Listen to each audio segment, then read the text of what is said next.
सबसे पहले आप सबको मेरी प्यार भरी नमस्कार। ओशो जी ने बताया कि जो ताओइस्ट मास्टर्स थे वो पेंटिंग्स में काफ़ी बिलीव करते थे, यानी कि जो भी उनके पास डिसाइपल्स आते थे वो उनको पेंटिंग सिखाते थे और पेंटिंग में उन्हें परफेक्ट बनवाते थे।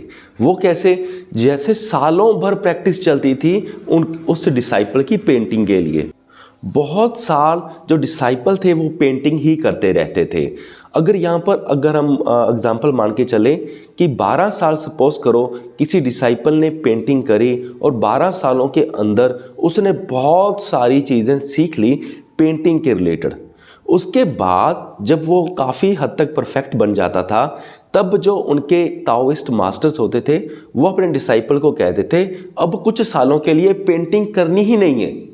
तो फिर क्या होता था, वो पेंटिंग करना छोड़ देते थे फिर कुछ सालों के लिए। सपोज करो उसने 12 साल पहले प्रैक्टिस करी और बाद में 2 साल उसने पेंटिंग बिल्कुल भी नहीं करी और जब 2 साल बीत जाते थे तो उसके बाद फिर ताओइस्ट मास्टर अपने डिसाइपल को कहता था अब तुम पेंटिंग फिर से करो। तो यहीं पे ट्विस्ट है, 2 साल ड्रॉप करने के बाद वो फिर पेंटिंग बनाने लगता था और जब इस बार वो पेंटिंग बनाता था तब उस पेंटिंग में पूरी जान होती थी, उस समय से भी ज़्यादा जब वो 12 सालों के बाद एक्सपर्ट हुआ था। और 2 साल छोड़ने के बाद जब उसने फिर से पेंटिंग शुरू करी तो फिर जो पेंटिंग बनी वो ऐसी पेंटिंग्स बनाता था जैसे उसने कभी पेंटिंग्स पहले कभी बनाई ही नहीं थी। तो ये सारी चीज़ होती है, यानी कि ये एक हुनर सीखने की कला है जो ताओइस्ट मास्टर सिखाते थे। और एक जैसे हमने पहले भी डिस्कस किया था कि ताओइस्ट मास्टर्स तो स्पिरिचुअलिटी के साथ कनेक्टेड हैं, तो बीच में पेंटिंग कहाँ से आ गई? तो जैसे कि एक वीडियो में हमारी पहले भी बात हुई थी, वो क्या करते थे कि वो ये सिखाते थे, यानी कि जो पेंटिंग एक आर्ट को सीख सकता है तो उसमें ये पोटेंशियल आ जाता है कि वो मेडिटेशन को भी ऐसी गहराई से सीख पाएगा। यानी कि 12 साल पेंटिंग करने के बाद जो उसने पेंटिंग का सारा डाटा अपने खून में, अपने बोन्स में, अपने बॉडी सेल्स में रचा लिया और 2 साल फिर रचने में जो पेंटिंग ड्रॉप करी, पहले उसने सारा डाटा इनटेक किया, फिर 2 साल जब उसने पेंटिंग नहीं करी तो वो सारा डाटा कि पेंटिंग कैसे करनी है, पेंटिंग की सारी टेक्निक्स, पेंटिंग की सारे मतलब हैंड मूवमेंट जो भी कुछ है उसकी हर बॉडी सेल्स में उस 2 साल में रच गए और फिर वो बन गया पूरा एक्सपर्ट।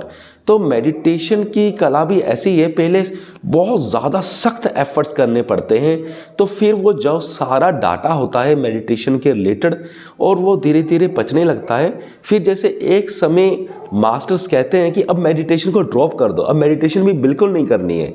10-12 साल मेडिटेशन करने के बाद मास्टर्स कहते हैं कि मेडिटेशन भी अब ड्रॉप कर दो। फिर जब वो ड्रॉप कर देते हैं फिर वो मेडिटेशन का सारा डाटा रच जाता है, फिर इनलाइटनमेंट मिल जाती है।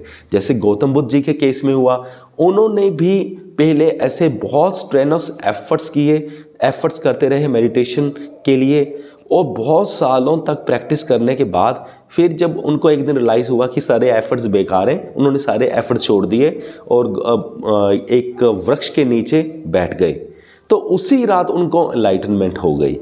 तो ऐसा ही खेल है। तो ताओइस्ट जो मास्टर हैं वो पहले पेंटिंग्स के लिए सिखाते हैं, बाद में ड्रॉप कर दिया, पेंटिंग में एक्सपर्ट बना दिया और उसके पास अब पोटेंशियल भी आ गया। अब जो मास्टर हैं वो मेडिटेशन के स्किल्स उनको इजीली इम्पार्ट कर सकते हैं क्योंकि इनमें ये पोटेंशियल बन चुका है कि किसी भी चीज़ को सीखना कैसे है। सो मुझे पूरी उम्मीद है कि आप सबको ये वीडियो समझ में आ गया होगा। इस वीडियो के डिस्क्रिप्शन बॉक्स में मैं अच्छी स्पिरिचुअल बुक्स के लिंक्स डाल दूंगा, साथ में कुकू FM का नाम भी डाल दूंगा और कूपन कोड भी डाल दूंगा जिसकी मदद से आप कुकू FM पर 1 साल भर के लिए सिर्फ 200 रुपये दे करके 50% आपको ऑफ मिलेगा और आप कुकू FM पर सारी ऑडियो बुक्स आप सुन पाओगे और बहुत कुछ सीख पाओगे। सो यहाँ तक वीडियो देखने के लिए आपका बहुत बहुत धन्यवाद।